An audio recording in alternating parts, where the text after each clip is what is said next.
Не ти хареса моето мнение, скъса ми го. Сега... Дай да снимаме пак. Малко е като презерватив втора употреба. Както го почувствам. Само гледай да го чувстваш максимум 1 час. Чай, че забих направо. Мене ме е страх да си отворя устата. Или дед вика, цакат ли ни с електрическите сметки? Цената за киловатт час не и колко киловатт час си изхабил не. Ти пък, значи, кажи да, бе, кажи. Не, бе. Не. Не. Крайния епизод. No one can toque to save me. No yung klista jo malive. Wera geza jo zabatena na lecho mo. Kelly, to live without you. Kelly. Уважаеми зрители, добре дошли в епизод номер... Там някъде.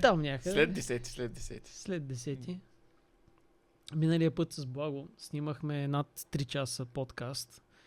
Смея да кажа, беше брилянтен подкаст. И днес решихме да снимаме отново същия подкаст, защото 3 часа няма първо кой да го седне, да го изгледа това нещо, за да го накара да влезе в 1 час, пък камо ли да го монтажира. Днеска ще снимаме същата тема, БГ музика. Нали, почваме от там. БГ музика. Какво е това чудо, бе? Какво беше това твое изкуство, бе? Оглушаваме, бе, Гоше! Тумбалумба. Ма това е музика, чичо. Само, че не мога да усетиш, да я почувстваш. Каква музика, бе? Да ти пикам на музиката. Добре. Добре, дай да си говорим за БГ музика. Благо, така или иначе, има заложби в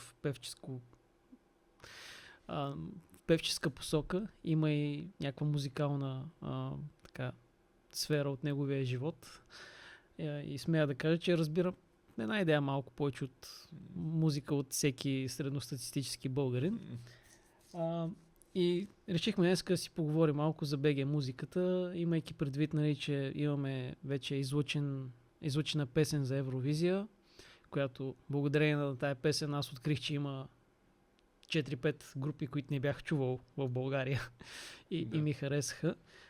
И решихме да обсъдим малко статуса на БГ музиката и ще спечелим ли тая година Евровизия, Благо? Не. Крайния епизод. Не. Няма да спечелим Евровизия според теб. Не знам. Имаме песен като за Евровизия този път. Такъв тип звучене.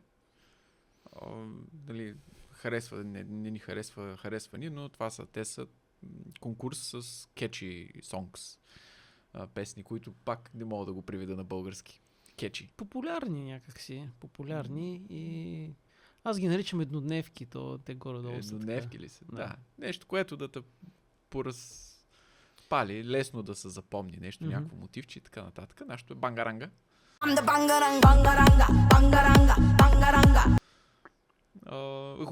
Хубавото е, че Дара си отива с песен, която си е стил Дара.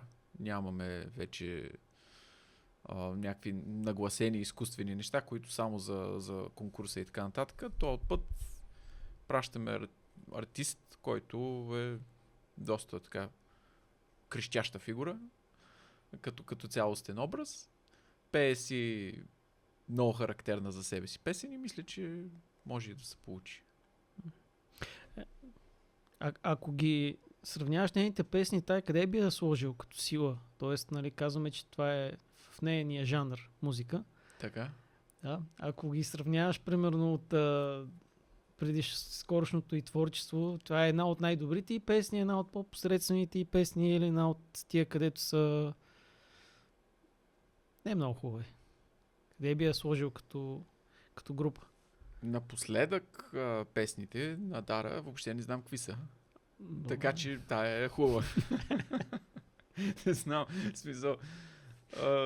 Не знам, наистина последните години не слушам Дара, аз по принцип не е много мой стил.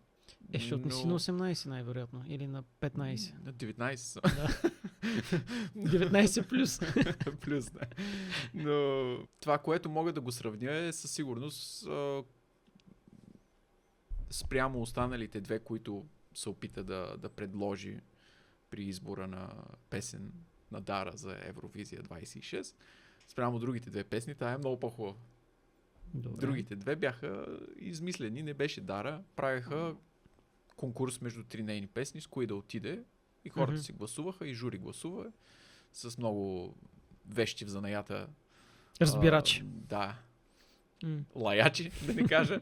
Но мнението е абсолютно единодушно, че това си е Дара. И според мен така трябва. В смисъл, трябва, като ще пращаме артист, трябва да го пратим с това, с което може да си представи себе си. И ако тя е най-добрата, да спечели. Но не да караме някой да пее песен, която е само за конкурс. Което може би в миналото пък да се е случвало. А мислиш ли, че трябва да има някакви етномотиви в музиката, която представяме? Специално на Евровизия говоря. Не конкретно дали такава музика е популярна, а дали по-скоро за Евровизия конкурса не трябва да има нещо, което да представя България, да е различно от другите, тъй като някак си мисля, че май трябва да има такъв аспект. То със сигурност да. Хубаво е да има. Не е задължително, е хубаво. Имали сме преди 15-20 години, ако отидем Евровизия, свързваме примерно Слави, като искаше да ходи с Софи Маринова, тогава спечелиха Кафе с една песен Лорейн. Абсолютно боза. Нищо. В смисъл, какво общо има това с България? От тази гледна точка, ако трябва да сравняваме Бангаранга Майна с Кафе Лорейн, определено Бангаранга е много по-добре. Не говоря дали е добре, а дали има някакъв тип етномотив, който има вътре. Има според мен някакво леко закачено. Сега тя като го представяше, ще го представяше с кукери. И надявам се да направят някакво шоу, което да покажат част от този обичай или да загатнат поне. То не е да го натъртваш, но по някакъв много елегантен начин, така че мисля, че може па и да се получи. А то всъщност те сега могат да добавят и някакви аранжимент, допълнителен нещо, да добавят вътре в самата песен, която да е... Това, което видяхме сега, не е крайния вариант, най-вероятно ще има някакви допълнения. Да. То там трябва да е много по-епично представянето и най-вероятно и самата песен може да се барне съвсем лекичко. Тук-там да се вкара някакъв допълнителен аранжимент, за да се направи някаква градация, да има някакъв бум и така нататък. Това си е 3 минути слава, където трябва да се подготвиш добре за тях. И така че, надявам се, има много какво да се покаже, защото тя си е и с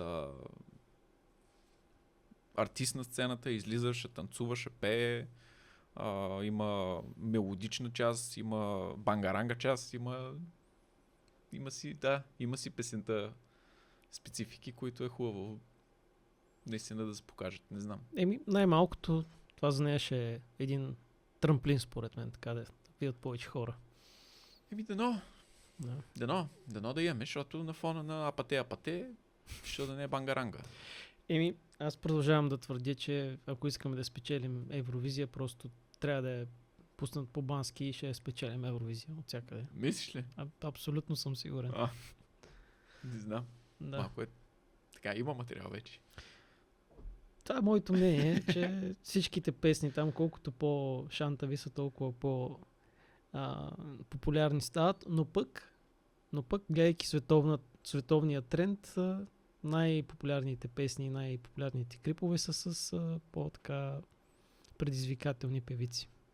Това е факт, да. Не сме само ние простаци, бе. Апате.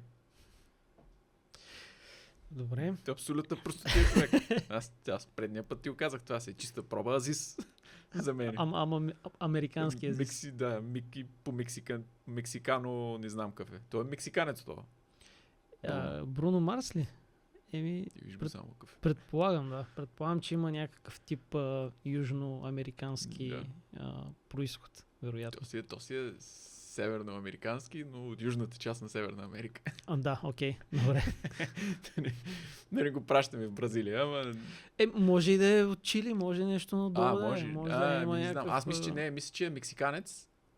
Поне с това мустаче, с моя тен. На мексиканец ми мяса Бруно Марс. Добре. И с каква беше? Роза. Розе. Като виното. Да. Тя каква е?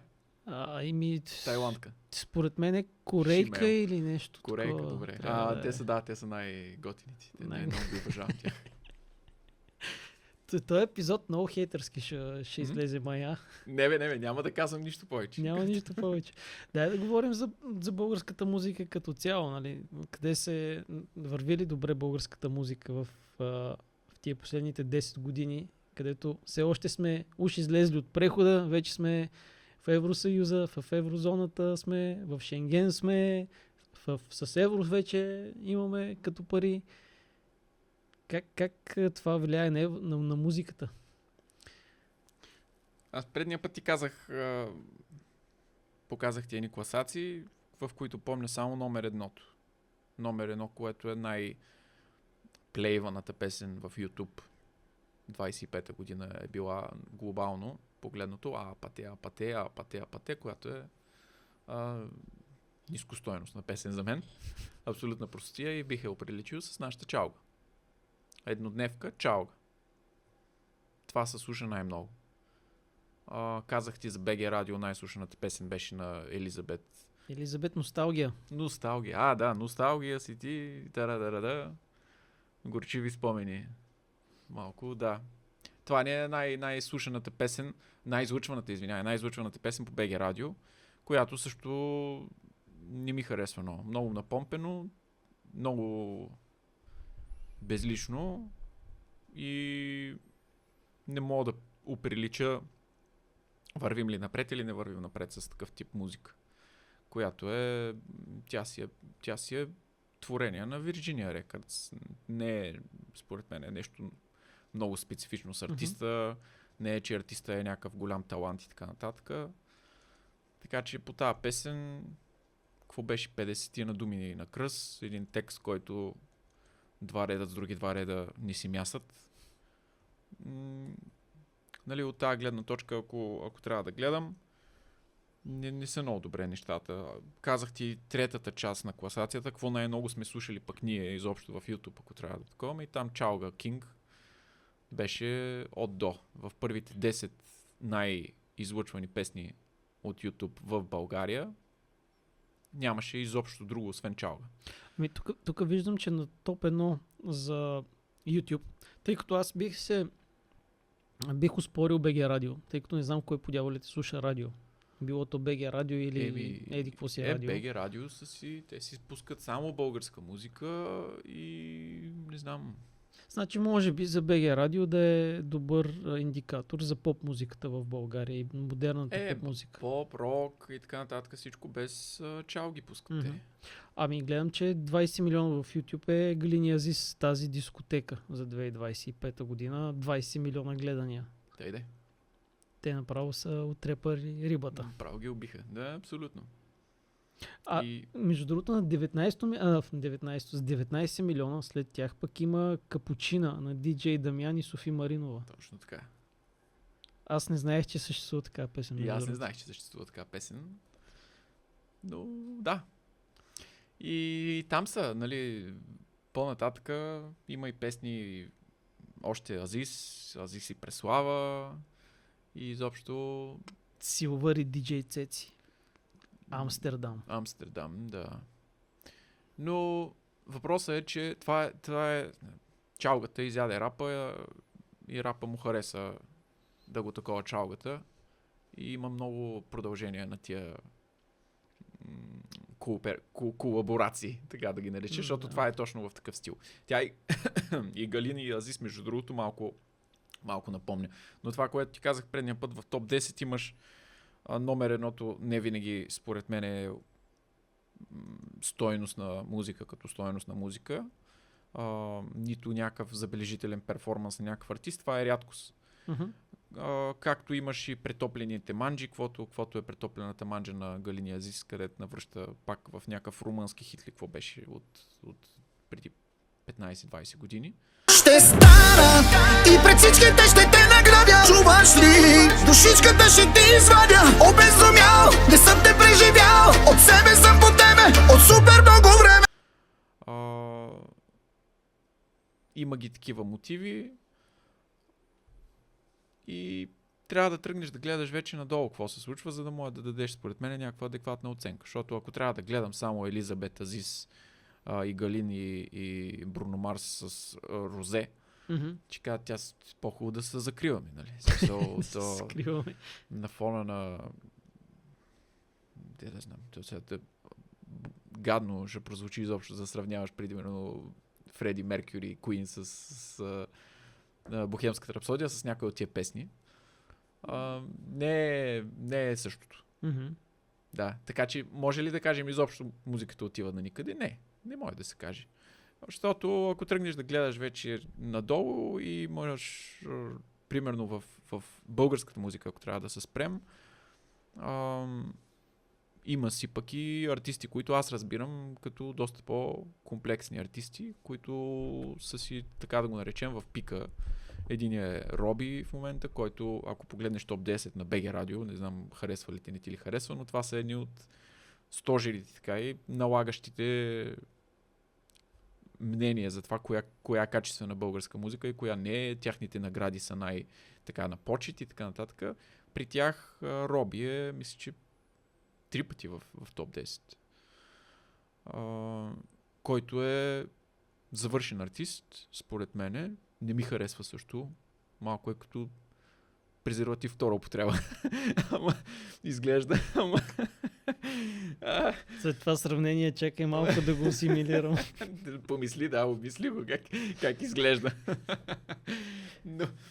Но въпросът е, че пича си свири, мисли си текстовете, пее, миксира си ги и вика някой деца, вика да го снима, за да може да качи някакво видео в YouTube, да не си качи само MP3-ката и да върви там една скаличка. Това вид артисти за мен движат музиката, защото имат някакво зрънце от пак ще дам за пример, Фреди Меркюри и Куин. Да седнеш и да измислиш нещо, да можеш да седнеш, да си го изсвириш, да си акомпанираш, да си го пееш. Когато музиката и текста са си мислени една за друга, много се отличава от копи-пейста, който е то, затова му вика чалга. И чалгата стана някакво символ на лесното копираното и така нататък, защото взимахме от Сърбия, от Гърция, от насякъде някакви песни с мелодиите и се мъчим да им натъманим някакъв текст. Съответно, дори чалга песните, които си ги мисли някой чалга певец с аранжимента и с музиката, те пак са отличава и се усещаш, като я слушаш, че да бе, тази песен така е написана и така е мислена. Докато масовката, нали, не става по този начин. Така че това нещо за мен е много по-важно. И примери като, да връщам се пак на поп музиката, но примери като Роби има вътре с, да не забравяме, много специфичен глас. Като настъпа на мишка. Горе общо ето. Цвърчи много високо. Мялка един такъв, но специфичен глас. Харесва ти, не ти харесва, това си е спецификата, той си пише музиката, никой не може трудно да му копира песен. Има една колаборация с един Тино, който пък е един бас, нисък баритон бас, който пак е супер специфичен глас. Само той може да си изпее песните. Те имат какво беше? Сълзите ми, налей и така нататък. Песен, която абсолютно всичко, с изключение на клипа, са си направили тези пичове. Те си свират на китарите, те си правят аранжиментите на другите партии, къде ще сложат бит, къде какво ще сложат. Те си мислят текста, те си излизат и те си я пеят. Така че такива хора могат да ни дърпат музиката напред. Копи-пейста и претоплените манджи по-скоро са еднодневките, където ще ги забравим. Така че, щом имаме в топ 10 няколко пъти такъв тип изпълнители, според мен има на къде да ходим. И от към поп музика не мисля, че имаме проблеми.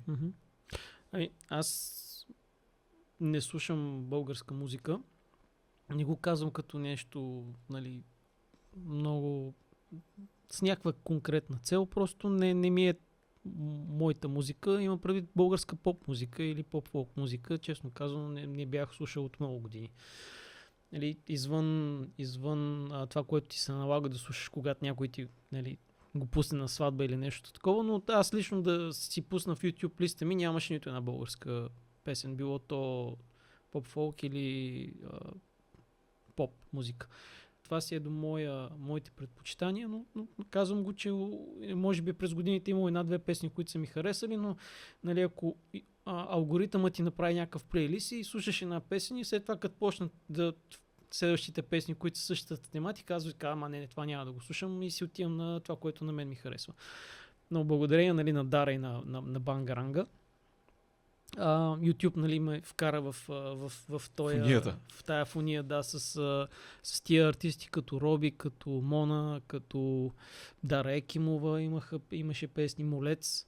Молец всеки ги е чувал, нали, така като цяло, че има такава група, но някак си, може би аз съм живял под някакъв камък много с голяма сянка и не съм толкова запознат с тяхното творчество, но това за мен беше критерия и определено добрата посока, в която са тръгнали българските музиканти е, че целият плейлист, като ми го направи YouTube с всякакви подобни песни, аз ми беше кеф да ги слушам всичките. В смисъл, не съм прескачал, просто ми харесаха. Нали, не съм ми по някакъв начин дотягали и няколко песни с подобни етноелементи, примерно като слушаш Молец и Роби и Нона или Мона след това, нали, те и трите имат някакви такива етноелементи, ама не е така да те натрапващо и да те натоварва. В смисъл, много така в поп-звучението са вплетени, че по-скоро допринасят за самата песен да звучи по-добре, отколкото да разчитат на този елемент, да по някакъв начин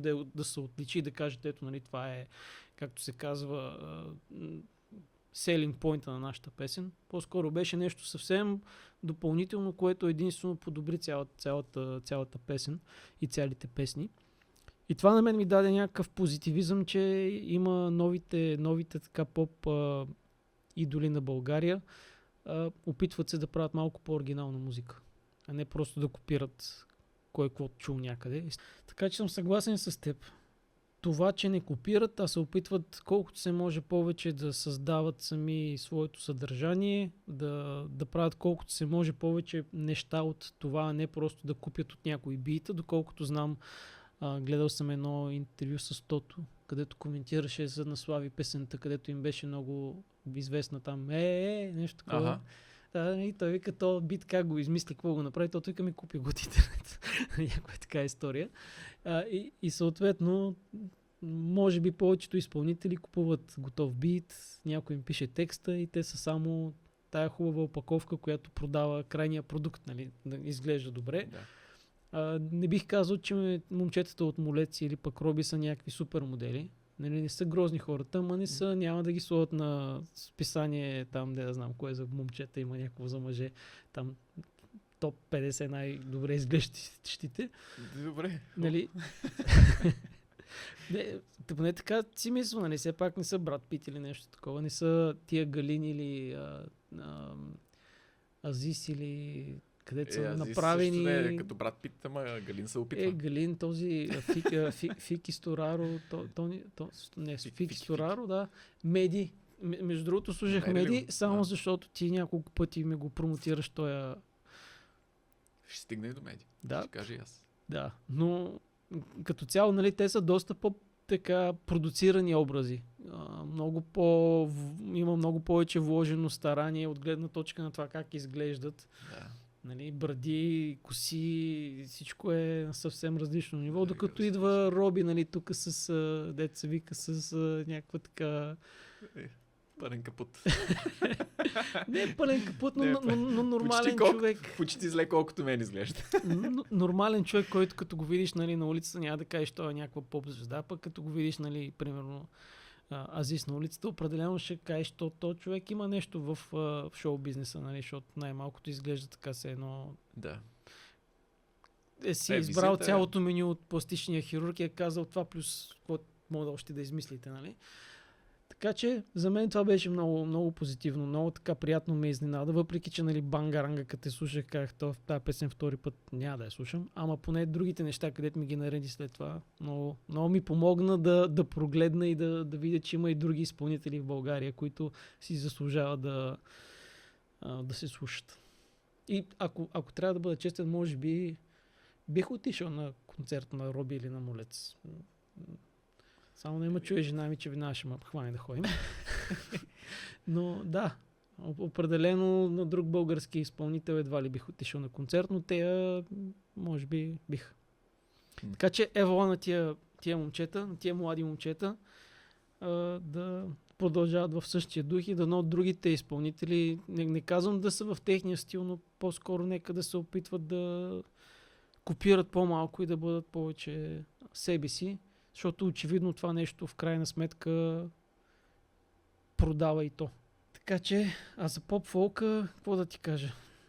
Поп-фолка не е мръднал от прехода през прехода и сега за мен поп-фолка само звучението е мръднало, ама като цяло отново се залага доста на визията и песните, ако ги слушаш 1 или 2 часа една след друга, все едно слушаш една песен, то няма някаква, кой знае каква разлика в повечето. Много ми е трудно да ги различа кога свършва едната, кога почва другата, на кое сърцето му е разбито, другия на кой го е разбил. Въобще, поне едно време тия лютите челги, си знаеш, и Бел Мерцедес те преследва, мога да го разграничиш от нали, примерно скачам от цвят на цвят. И горе-долу имаше някаква там как да го кажа, и яснота на изказа, а тук като се почне всичките са, то ми разби сърцето, ти си моя човек, ма що не го знаеш и така. Там мисля, че е по-големия проблем има чалга музиката от попа, защото като погледнеш топ 10 на попа и почти не виждаш име от преди 10-15 години, освен Графа, който се опитва още да продуцира и от време на време с някой да направи някакъв дует. Докато ако погледнеш топ 10 от преди 20 години, какво най-много се е слушал като чалга и топ 10 сега, те са същите човек. Те пак са Преслава, Галена, Азис, само дето преди е бил Тони Стораро, сега е Фики Стораро. В смисъл, той е единствен, който си предаде факвата предаде на сина си. Но, в смисъл, Софи Маринова, диджей Дамян, абсолютно всичките не абсолютно всичките, ама 80% от топ 10, погледнеш хитовете, където са най-гледаните миналата година, всичкото е от преди 15-20 години изпълнители, които продължават да са си на върха. Тоест, какво правим, къде са младите чалгаджи, чита? Не знам как да го произнеса най-правилно. Младите таланти на поп-фолка. Добре, така, по-академично. Това е проблем. Може би са work in process, т.е. някъде просто още са на тунинг линията, трябва да вървят още обновяванията. Но истината е, че ама, Азис харесваш, не харесваш, сега е жури като 2 капки вода с брошка, седи, гледа ги, имаше някакво, преди 1-2 седмици го гледах. Нали, по време на там, нали, дават оценка на представилите се в като 2 капки вода. Човек нещо запя буквално така от нищото за 2-3 секунди и чуваш същото, което ако си пуснеш MP3-ката от Data BG, дето си я свалил, ако си пуснеш YouTube, ако си пуснеш където и да го пуснеш, чуваш абсолютно същото. Тоест, мое много нали ти харесва, обаче този пич така пее, че няма значение от техника, няма значение разпял ли се, няма значение нищо. Той просто пее, наистина.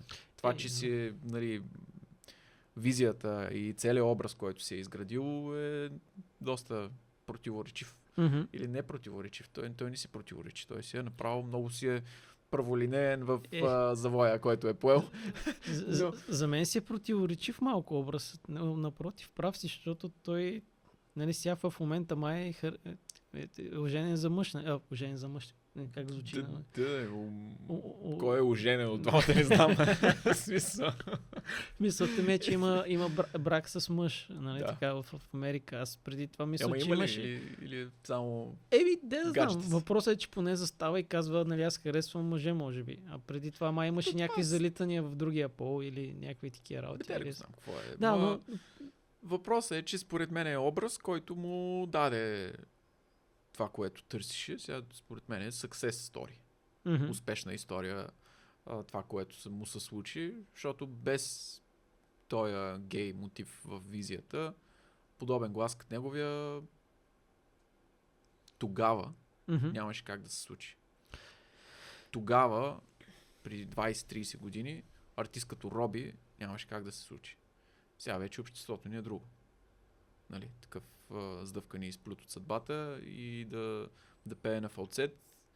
Много е музикален, евала, но просто нито като визия, нито като глас, нито като нищо. Тогава ще да го смели машината и да го изплюе и ще да пържи картофи в Макдоналдс на бригада в Щатите.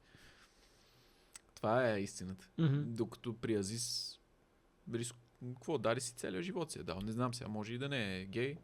Той си знае какъв си е, ма истината е, че според мене му се получиха неща. Перфектната буря е той. Смисъл, хем има талант, хем има controversy, т.е. има някакъв тип заигравка с всичко. Т.е. той никога не е скучен. Азис може да го наречеш всякакъв, ма неговия образ никога не е скучен. може да е, да. Да, т.е. винаги има нещо, което да разпалва въображението, да разпалва въпроси. И нали, тук не правя паралел и не го сравнявам с това, което ти каза за Фреди Меркюри, ама и Фреди Меркюри не е, нали, Цвети за мирисани като цяло. И той също е бил доста така интересна личност, но категорично и той не е бил скучен образ. Нали, в никакъв случай не може да кажеш, че техните концерти на Queen са скучни, в каквато и да е форма, нали, или праволинейни, точно обратното. Така че това, да, но един е Азис. Най-вероятно втори като него може би няма да има скоро време. Такъв хем талантлив, хем тотално изплискал легена, както се казва. Но пък за поп-фолка, да си кажа, има си и бели лястовички. Като Меди ти го каза, аз продължавам да съм си фен, макар че той тръгна в посока масовата чалгия, да копира си, взима си гръцки песни и си ги преправя. Сега последните може би 10 песни са му такива. Но преди това си имаше няколко хита, които са си абсолютно 100% негови. Върви си с китарката, с музикалното образование, много интелигентно, особено в пеене, особено в дует, когато е. Сега имаше на 8 март концерт. За първи път да видиш чалгаджия, да си свири на пианото и да пее, после да фане китарата и да ти пее, само с микрофона да си пее. Нали, имаш доста, за септеми се случва на мене да видя такъв комплексен чалгар, който наистина да си е от гледна точка на изпълнител, това, което аз разбирам за изпълнител. Да може да фани китарата и да ти закове вниманието само той с китарата и да седиш и да му слушаш. Дали му харесваш произведенията или не е друга тема, но това му трябва, друго не му трябва. Малко, сега ще ти много груба съпоставка, но Ед Ширан, човек, който фащаш си го, пее ти, пак неповторим като тембър, докато Меди, примерно, тембъра му е много... Има орнаментиката, обаче като глас малко е, не знам, за мен малко е посредствено. Mm-hmm. Нежен, такъв малко леко лиричен тембър, но пък нещо впечатляващо не. Няма, да. Докато Ед Ширан е много специфичен глас, но и той умее да ти фане китарата и един лупър там и да те занимава половин час поне. Което това е пак ти казвам, това са изпълнители, където ще дърпат музиката напред и не са много. Може би във всяко едно поколение не са били масовката. Аз медии направих този ресърч, защото нали, няколко пъти го споменаваш, човек не съм чак толкова зле, че съм го сбъркал с Фики или там, кой беше другия. Не са чак толкова с различни. Като визия ли? Не, като визия, те, както и мъжете, жените, всичките минават там, те се покълват. Това е проблем, много голям проблем на обществото, че вече молдват се покълват нещата и слагаш тия цици, тоя нос и това дупе и всичкото и си красива. В противен случай, да. И трябва да ти наредим зъбите да си перфектно. Това е другото. Където е вала на Роби, примерно, че не си оправя зъбите. Нали, за да има някаква специфика, бе, човек. Трябва да сме, не трябва да сме на килограм, не трябва да сме на кантар, всичките едно и също нещо и да се вписваш в нещо. Това е кофти. Тоест, ако трябва да кажем, да ги разделим жанрово, имаме и двамата подравняване, че поп-музиката и БГ поп-музиката за момента добре върви. Според мен, да. Да. Поп-фолка, по-скоро с някои малки изключения, си балтае на едно място. Да. И отиваме на един жанр. На един жанр да те върна, който ти миналия път спомена няколко пъти, определени примери от него. Ама рапа къде е? Рапа е... Има ли въобще рап в България сега? Той има ли рап на глобално ниво? Дрейк стана най-големия рапър. Предполагам, че има рап, който не е Дрейк, не е толкова популярен и комерциален. Най-вероятно има и някакви групи, но рапа, нали, ако го сравнявам с рапа, който беше едно време от нашето време, в смисъл колко вулгарен беше рапа, защото си беше вулгарен, в смисъл не можеш така да си го... Аз не мисля, че някой от тия песни сега в момента може да се върти от някое радио, без да има постоянно нали, пегелчета. Но рапа беше брутално вулгарен. Брутално вулгарен и все пак сме живяли според мен една идея по-спокойно.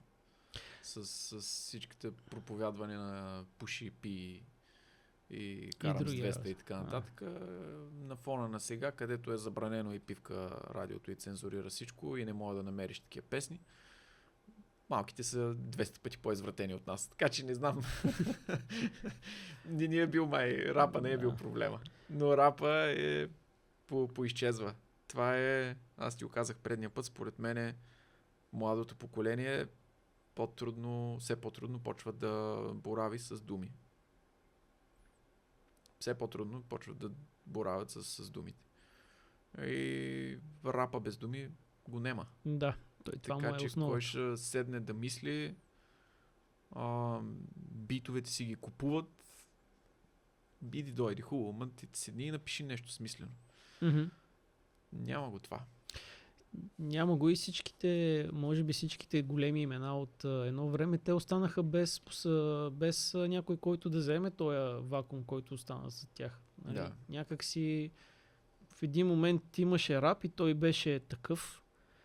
И след това някак си изведнъж нямаше рап. Тоест от 100 кила почна да прави някаква музика, която е съвсем различна, като не е въобще рап. Нали? И всички... казах примерно 100 кила и Криско но, Криско почна да го обръща на чалга, но при него си беше, защото се слушаше. Криско беше супер хайпнат по едно време. Да, това го забравям. Това също се води рап неговото, нали така? Криско си е, да. Криско си е от олдскул рапърите, които не е много олдскул, но зората на хип-хопа в България му се чуваха неща. Хвани гумените глави и го съпостави или там Мишо Шамара, нали, или там Спенс, или Абсурд, радните Абсурд, ги съпостави с някои от сегашните изпълнители. Те нямат паралел въобще под никаква форма. Няма. И не знам дали това е за добро или за лошо, но категорично според мен рапа вече поне за България не е нещо популярно и може би малко ли много... Има някакви там Боро Първи, Димчо и още не знам какви са, които правят си музика, може би си имат някакъв пазар, но не е това, което беше. Mm-hmm. Не е това, което беше. Другото, което не е това, което беше, е рока. Mm-hmm. Никакъв го няма, мая. Къде са, човек? Почнахме да ходим по погребения. на фронтмени и на рокаджи и така нататък. И с тях ще си отиде. И ни БТР имаме, дето Едва евентуално. държат. Те не знам и колко нови песни правят, но на тях ли трябва да чакаме? Къде е някаква малко нещо ново да се слуша. Аз не мога да се сета поне. То няма нещо популярно рок. Рок музиката по принцип, доколкото нали, в последно време има деклайн в България, ама като цяло и аз не мога да си спомня някоя българска банда, нали. Керана и Космонавтите не знам дали са водят рок или са водят нещо алтернативен рок или близко до рок. Но да, там според мен е най-голямата ниша в момента. В смисъл, почти не мога да се сета. Да правим една рок банда тогава. Да. Нито косите ги имаме за целта. Нямаме това. Поне имаме един отрасъл от българската поп музика, която поне нали, върви, пък всичките останали неща са по-скоро стремглаво надолу. Окей, едно поне нещо, ако има надежда, поне това е добре, нали? Сега другите. Да, ама не, то пак като дай да го съпоставим на световно ниво. Аз мисля, че и на световно ниво рапъри от сорта на нали, Тупак, Ice Cube и какви бяха там, какво сме слушали едно време, Snoop Dogg и така нататък. Такива рапъри вече няма нещо, което да е наистина толкова впечатляващо, каквото и в България. Рок банди като примерно, аз съм фен на Bon Jovi, но такава рок банда и на глобално ниво ново нещо да има. Няма, да. И нали, пък и да минем и по-назад. Гледай Soldier of Fortune, какви песни майна или пък Бохемска рапсодия казахме или въобще. Нали, това където са evergreen хитове, които са рок, истински. Такъв рок в момента не се прави. И на глобално ниво. Така че може би следваме пак някакъв тренд глобален. Модерен. Че модерно е да няма рок. Модерно е да няма рок и да слушаме апате, да. Don't you want me like I want you, baby. И така. Добре. С това мисля да затворим темата за музиката. Имаме още някоя друга минута. Как си ти сметките за електрическото благо, да попитам така, имайки предвид протестите и надписаните сметки? Отварям скоба, надписаните сметки. Как ти е сметката за електричеството? Не, виж, декември наистина ми беше, за декември сметката ми беше по-висока. И за януари после това, което дойде. Тоест това, което платих в началото на годината, януари, беше по-високо, където съм си платил общо взето празниците и след това пак падна. Ама не си пускал жалби нещо да протестираш, да пускаш оплакване? Изтървах. Лошо. Макар че те когато и да ги таковаш, те са си за такова. Добре, като един завършил електроинженер, уточнихме миналия път, че завършил електроинженер, как да го кажем, правилни ли са сметките, бе? Правилно ли са очите според тебе? Или да вика, цакат ли ни с електрическите сметки? Цената за киловатт час не и колко киловатт час си изхабил не. Ти пък, значи, кажи да, бе, кажи. Не, проблемите са на друго място, аз съм ти казвал. Проблемите не са в сметката, проблемите са в мрежата, качеството на мрежата и че плащаме всичко по тази мрежа. Там са много по-големите проблеми. Имаш парцел в регулация, в не знам си какво си, изгърмява ти 50-70 хиляди евро за присъединяване, защото не знам си какво си. И така. Опъват ти кабела, после по набайти точно той стълба вече само въздух е останал от дървения стълб. Обаче опъват по него кабела и ти взимат за достъп до мрежата. Аз мисля, че там са много по-големите проблеми, там са много по-големите кражби, неефективност в едно частно дружество, където му е подарена електропреносната мрежа на България. Скъсана е всякаква връзка между институции, какво значи урегулиран парцел. Купуваш си нещо регулирано и после 4 години няма да ти прекарат ток, докато не си платиш. И вода, най-вероятно. Вода, трябва да си представиш проект, аз съм ти го казвал, за ВИК искат да ти погледнат проекта, да ти одобрят проекта, после да си го изпълниш, да дойдат, да го видят дали е направено както трябва и да го приемат. Не ти се бъркат каква тръба, от кой ще я купиш, кой ще я положи и така нататък. Те имат отговорност да ти го заверят по правилното филие, от правилния материал ли е тръбата, на правилната дълбочина ли се е сложил и така нататък. Те са отговорни до там, после да го вземат и да го стопанисват. А като погледнем РП-тата, какво правят? Те какво? Налагат ти какъв кабел да използваш ли? Къде да го прекараш? Не знам, просто... Те ти го налагат, обаче кой го изпълнява?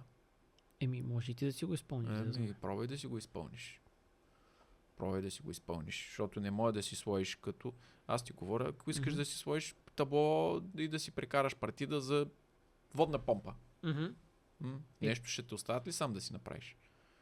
Най-вероятно таблото и от таблото до таблото няма ли ти да си... И кабела отгоре да ти го пуснат. Кой ще го направи? И вие ще може и ти да си го направиш. Не може да си го направиш. Единственото, което ти казват, прикарай си едно гофренце, пусни си един кабел, дойде този стълб. Останалото ни го плати на нас. Чакаш 2 години, плащаш, те правят. Какво плащаш, никой не знае. Тоест, таблото, което ти е вътре в помпата или какво си, това от тях не го вземаш? Не, трябва да се присъединя към стълба на Байтош. Добре.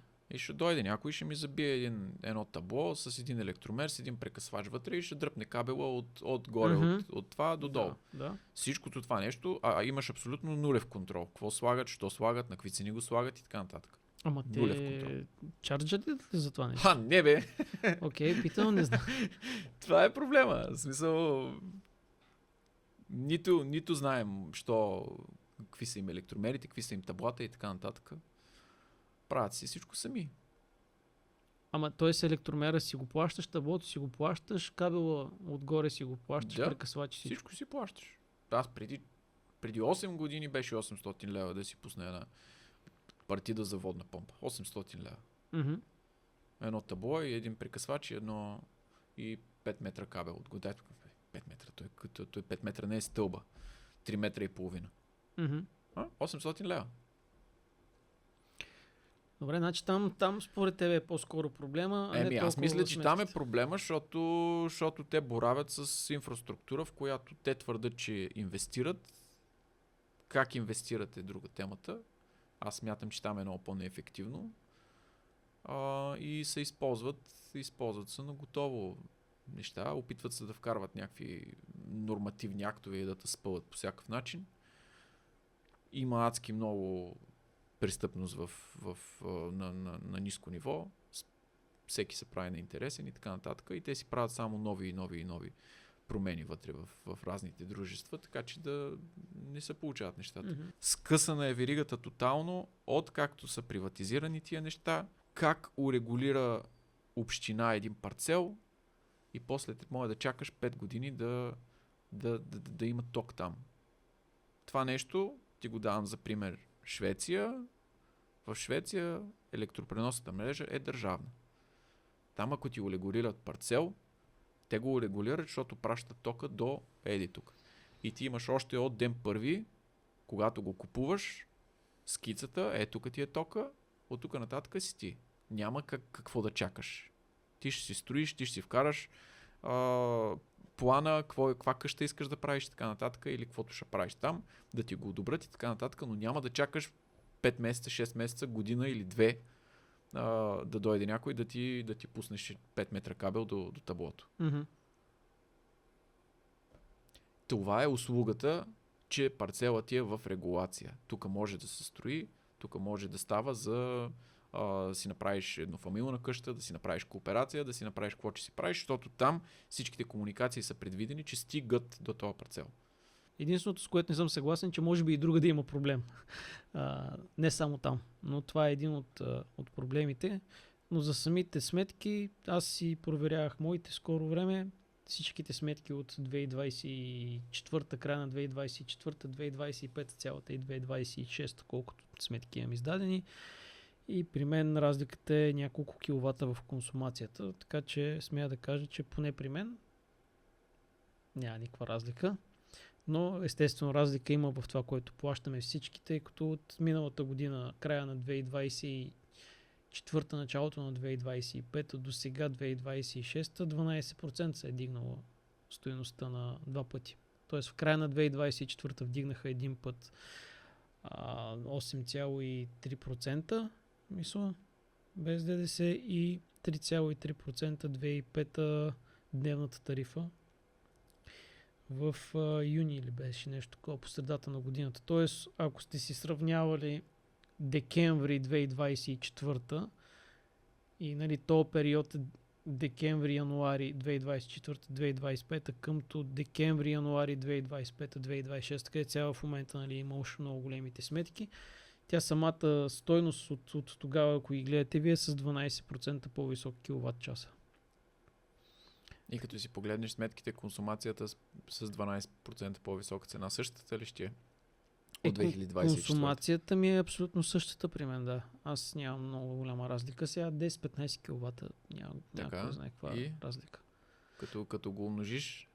Сплащам си по-висока сметка заради по-високата цена на киловатт час, но самата консумация не ми е променена. Но става просто, че е в рамките на тия проценти. Отговаря. Да, всичко си отговаря, да. Браво. Значи са си свършили работата, но качествена е мрежата до тебе, виж.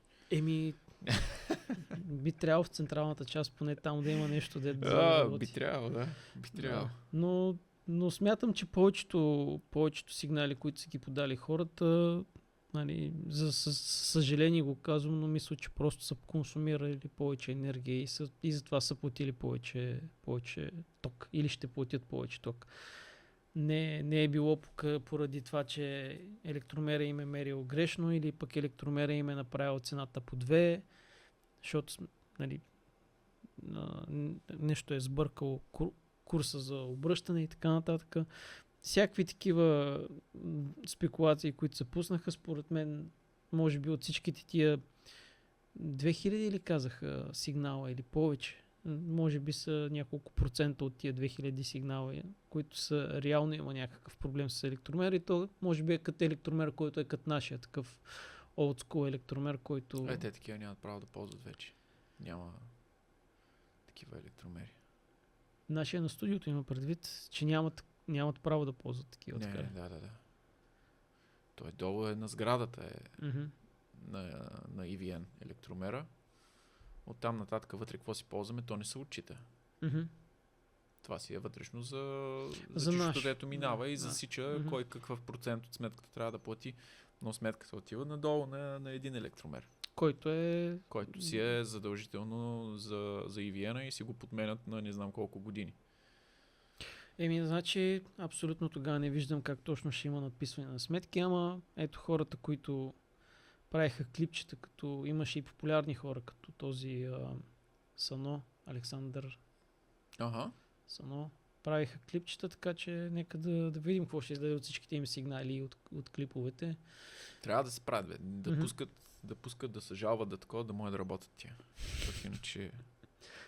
Иначе само глупости мислят. Да, по-добре да ги държим ангажирани с такива тъпоти и да проверяват сигнали, отколкото да ги оставиш. Те ще си почиват в началото, ще тръгнат нещата, когато такива нали, търта и почнат да не пипат работа, е по-добре, отколкото като им писне да не пипат работа, вземат ли да барнат нещо, ще стане страшно. Така че трябва или да ги държим от време на време така с сигнали, да се занимават по тия глупости, да се изнервят, за да може после да се нормализират нещата, защото знаеш, че те просто няма да работят и ще си почиват. И като си почиват, нещата се оправят. Просто да не пипат, разбираш. Той бай точно е направил каквото трябва. Ток има. Ще стигне до навсякъде. Въпросът е тия да не барат. Бай точно. Не, защото всичко ти погледни Пловдив, човек е фул с набайти точно стълбовете и кабелите опълни. Да не говорим по селата, нали, защото не трябва да говорим, че е Пловдив и София. Те имат огромни райони, където мрежата се поддържа, нищо не се поддържа.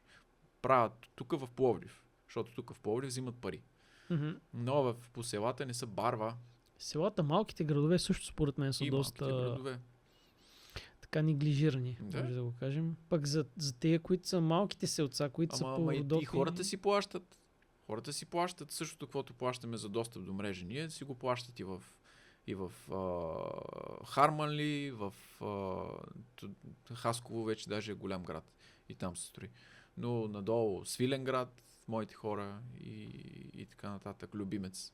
Същото, когато си плащаме ние за достъп до мрежата, си го плащат и те, само че тяхната мрежа е правена от царска България. Е по-недостъпно, отколкото нашата. И значително по-остаряла, може би. Влизат и мини кабелчета, толчавки с пригоряла бакелитна изолация, дето е пекло слънцето 45 години вече. И ще им се запалят на хората къщите и... проблем. Те си виновни. Много така позитивно вървим, като гледам. Като всеки път. Изключително добре. Нафтата в Естония е 1,94 единия ден като бях. Не, това беше втория ден като бях. 1,80 беше единия ден, на следващия ден беше 1,94. На следващия ден. Това бях сега на 25. Тоест има на къде да растем ли? Това ли? Да, при нас ще се дигне още малко. Аз се бях притеснил, че нещо... Ефтино е при нас. Ефтино е при нас. Нали искаш позитивно да ти кажа? Тоест, има много по-зле да бъде, нали така? Да. Ще стане 4 ля. Само, че няма го виждаме 4, ще го виждаме 2. То за без пари. Да. Добре, значи ето Благо каза, има и по-скъпа нафта от българската, така че така смятам да завършим. Има на къде да растем. Да, има. Има кой да догонваме, да тичаме по-бавно, че е лошо. Да. Добре. Айде, чао до другия път. Чао.